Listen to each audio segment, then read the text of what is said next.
લોકોના મોત નીપજ્યા હતા। આ અંગે એકમાત્ર ડ્રાઈવરની ધરપકડ કરવા સિવાય કોઈ પણ પગલાં નહીં લેવામાં આવતા હવે કોંગ્રેસ આક્રમક મૂડમાં છે।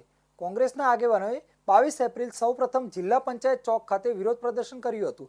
બાદમાં તેઓ પગપાળા પોલીસ કમિશનરને રજૂઆત કરવા પહોંચ્યા હતા। રાજકોટના ઇન્દિરા સર્કલ સિટી બસના અકસ્માતમાં 4 નિર્દોષ લોકોના મોત નીપજ્યા હતા।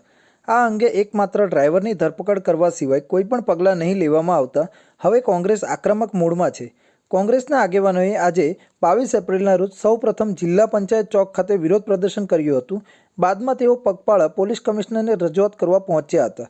જોકે પોલીસ કમિશનરે માત્ર 5-6 વ્યક્તિઓને રજૂઆત કરવા માટે આવવાનું કહ્યું હતું, જેને લઈ પોલીસ કમિશનર કચેરીએ કોંગ્રેસના આગેવાનોએ પોલીસ કમિશનર ભાજપના પીઠ્ઠુ હોવાના આરોપ સાથે ધૂન બોલાવી હતી અને હાયરે ભાજપ હાય હાયના તેમજ હાયરે કમિશનર હાય હાયના નારા સાથે ઉગ્ર વિરોધ પ્રગટ કર્યો હતો। આ તકે મહિલાએ બંગડી બતાવી હતી। જોકે અંતે ડીસીપીએ કોંગ્રેસની રજૂઆત સાંભળતા મામલો થાળે પડ્યો હતો। ગત 16 એપ્રિલના રોજ રાજકોટના ઇન્દિરા સર્કલ નજીક સિટી બસ દ્વારા ગંભીર અકસ્માત સર્જવામાં આવ્યો હતો, જેમાં 4 લોકોના ઘટના સ્થળે મોત થયા હતા। ત્યારે અત્યારે કોંગ્રેસ છે તે આક્રમક બની છે। અમારી પાસેના દ્રશ્યો જોઈ રહ્યા છો સામેના કે જે અત્યારે રાજકોટ શહેર કોંગ્રેસ છે તે આક્રમક બની છે અને રાજકોટ જે કમિશનર કચેરી ખાતે વિરોધ કરી રહી છે અને સંતોષકારક કાર્યવાહી તેની માંગ કરી રહી છે। ત્યારે આપણી સાથે જે વિરોધ પક્ષના પૂર્વ નેતા વસરામ ભાગોટિયા એમની સાથે વાત કરીશું, એમનું શું કહેવું છે?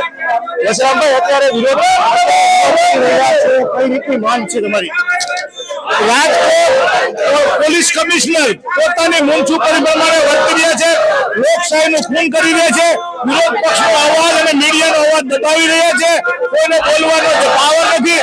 ભાજપ કે એટલું જ કરવામાં આવે છે અને વિરોધ પક્ષનો અવાજ ખુલ્લેઆમ દબાવવામાં આવે છે, ધમકી આપે છે। એના ભાગરૂપે અને વિશ્વ એજન્સી અને ભાજપના જેટલા લોકો આ બસ કૌભાંડમાં સંડોવાયેલા હોય એની સામે ફરિયાદ દાખલ કરવાનો અમારી કોંગ્રેસની માંગ છે અને એનો વિરોધ પણ છે કે જ્યાં સુધી ફરિયાદ થાય ત્યાં સુધી આ કાર્યક્રમ ચાલુ રાખશું। એમનું કહેવું છે કે જે રીતે કોંગ્રેસ આક્રમક બની છે અને જે